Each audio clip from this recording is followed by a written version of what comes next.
Hello guys, Griffin here, and today I'm going to be showing you a time-saving contraption that I made, which you can all tell by the title of this video is an instant beacon. Now, we all know that beacons have a pyramid to it which are absolutely necessary, otherwise the whole point of the beacon is useless. Now, in survival mode this isn't really much of a pain to set up, but in creative it can get quite annoying when you're trying to punch away a dirt hole or any kind of hole in order to fit this into it. So yeah, it can get quite tiresome. So I decided to come up with the command block contraption that would actually build it for you. So all you just need to do is stand on top of the beacon and write in a book and quill what tier you want it, and yeah. So enough with the rambling, and I'll get on to showing you what it actually looks like. So over here I placed a beacon, and let's say I want tier 1. What I'm going to do is I'm going to type into this book saying tier 1.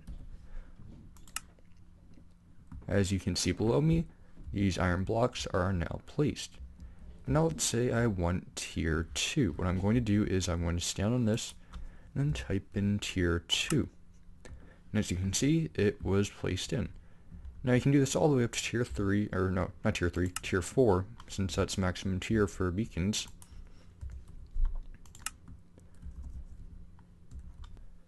So now that you've seen the commands, let's get on to showing you how it works.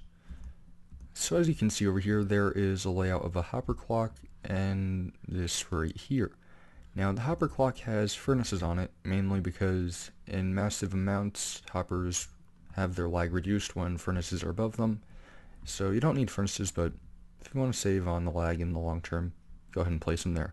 So we'll take a comparator output from there with a repeater into this block, which will power these redstone dust pieces right here, which go into these command blocks. Now you'll see it's alternating, and what this is to make sure that it doesn't interfere. So if you power this one right here, which I'll explain later, it doesn't activate this command block right here, so nothing too complex right there. So I'll start by explaining this first row of command blocks right here.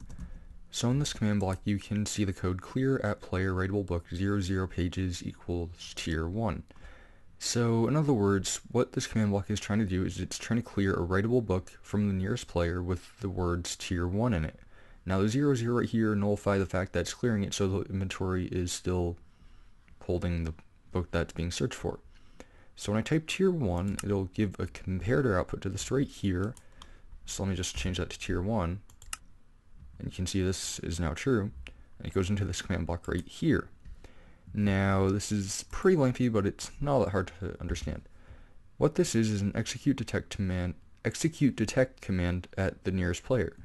So what it'll do is it'll execute at the nearest player, and it'll detect one block below them. And if they have the Minecraft beacon, it'll execute this clone command right here. So let's just try this out for a second, okay, you can see right here it says failed to execute detect as Griffin. And the reason for this is I am not standing on a beacon. However, when I am, it will not fail to detect, but I'm not going to be able to show it right now because, or actually, yeah I will, because that's comparator output. So when I'm standing right here, you can see there's a beacon right here, and I'll type tier just to remove that comparator output, and then I'll place it again, and you can see it placed. So you can see right here it says 9 blocks cloned. Now, the clone command I mentioned is actually targeting this pyramid right here. And based on what tier is selected or typed in this player's book, it will select however many more or less blocks. So this command block right here selects these these 9 blocks right here. This one right here selects these 2 rows, this one these 3, this one these 4. Now it's not all that hard to figure out which targets what, so let me first explain the clone command. You can see there's 6 different coordinates right here, which are actually 2 different locations. These first 3 target the upper left, and these 3 target the lower right.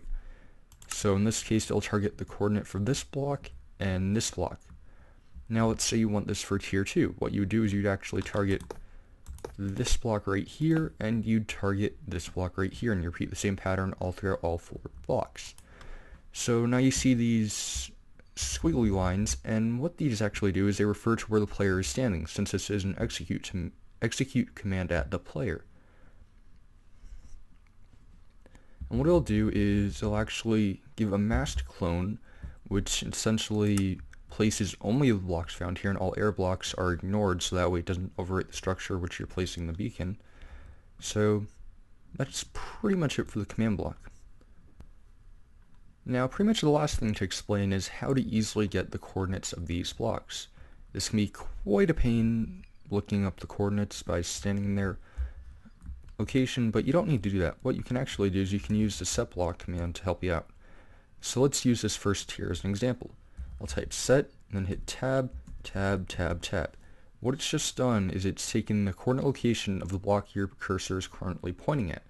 So now I'll just hit enter, and since that's an invalid command, since it's not fully filled out, it'll just stay in the the chat history for you. So now you go over to this block right over here, which will be the lower left, and you'll do the same exact thing. What you do is now you hit shift and the left pointer on your keyboard. Now hit Control C to copy it, or whichever is a copy for your operating system. Then you'll go up to this command right here, hit space, now hit Control V. And you'll do the same thing by hitting shift and to the left until the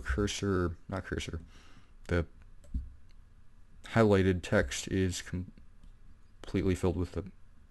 So we'll do this until the highlighted text has all the coordinates, then you'll hit Control C, and then hit backspace, and exit the chat.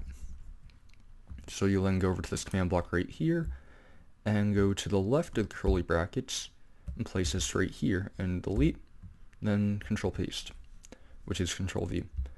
And you'll see the squiggly brackets right here, and it's important to note that this is at the player. So when you paste something, what it'll actually do is it'll take the current block the player is standing on, and that will be the origin of it. So if you're placing 9 blocks, it'll place like this.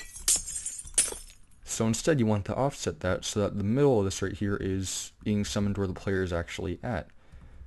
So it's not that hard to figure out. For each tier, what you're going to do is you're going to have this equal the tier it's currently at, and this equal one more than this right here. So as you can see in this command block right here, it's 2, then this is 3, and this is 3, and that's 4, and so on. So yeah, that's a pretty simple command block contraption to understand. If you do have any confusion though, be sure to leave it in the comment section, and I'll be more than happy to help you understand this if you're interested in understanding it better. So yeah, if you have any ideas for future videos, be sure to let me know, and I hope to see you next time.